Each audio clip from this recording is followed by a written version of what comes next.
in U.S. federal court to participating in a criminal conspiracy with ISIS.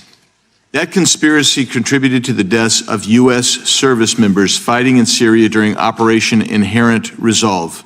As part of the plea agreement, Lafarge was required to pay more than $775 million to DOJ's Asset Forfeiture Fund. In February 2025, my colleagues and I sent you a letter urging the department to review the petitions for remission submitted by the families of those fallen service members, including several of my constituents. The previous administration ignored these victims and our requests and left their petitions unresolved. My question for you on this particular issue is if you're willing to work to ensure those families that their petitions will be reviewed and brought to a resolution. Congressman, we are aware of that, and we're committed to doing everything we can to support the victims and work with you. Thank you for that question. Yeah, appreciate your answer. And now let's go to something that is also pressing that I've been working on for years, and this is the FISA Section 702 and Arctic frost.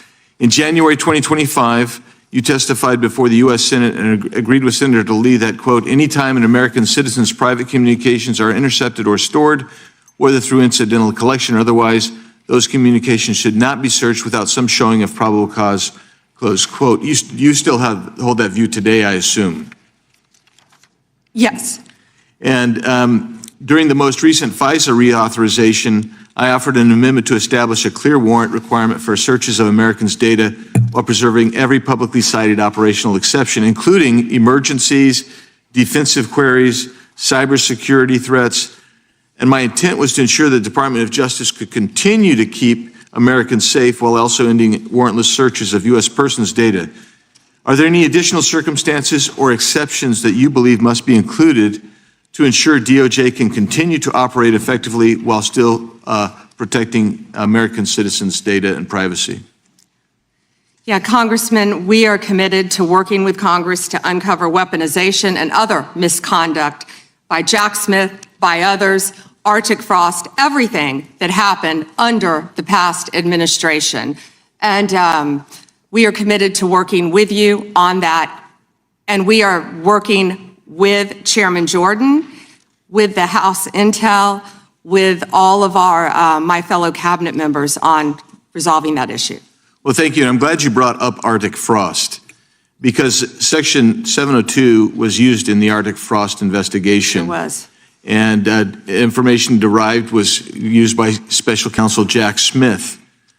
And my question has always been, and no one's been able to answer this, is what was the legal predicate for using a foreign intelligence authority in the Arctic frost investigation? Have you been able to ascertain any legal predicate?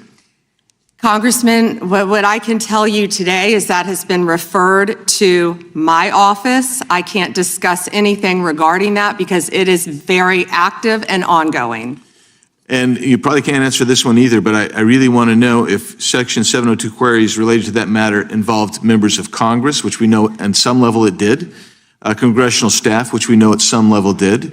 We've heard that journalists or other U.S. persons not suspecting of acting as foreign agents were also caught up in that.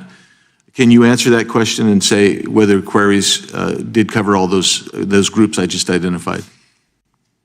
It is a very active pending investigation within my office. However, I believe many members of Congress have stated that their phones were part of Arctic frost. We are well aware of that, and we are taking this very seriously, and this is a very active investigation. And I would keep going and say if any member of the Democrat Party, if any of them, if that had happened to them, we would take that just as serious as we do. And they should be jumping up and down, screaming, supporting you and what you want to do, because this should be a bipartisan issue. Well, I hope it is a bipartisan issue. You know, I'll just leave with these last couple of questions, which I'm sure fall into the same investigation privilege. But that's this. How many such queries were actually conducted overall? This is outside Arctic frost in the prior year by the FBI or other intelligence community. And particularly, we really need to know what were the legal standards applied? Did they use probable cause? Did they use reasonable articulable suspicion? Or did they have no individualized suspicion and just were gathering up information And that's beyond the investigation with regarding Arctic frost. I don't expect you to have that information today, but if you can help get that information so we can understand the extensive nature of this continued misuse of 702, it would be very particularly helpful. And it was extensive. Yes, Congressman. Thank you. Time of the gentleman has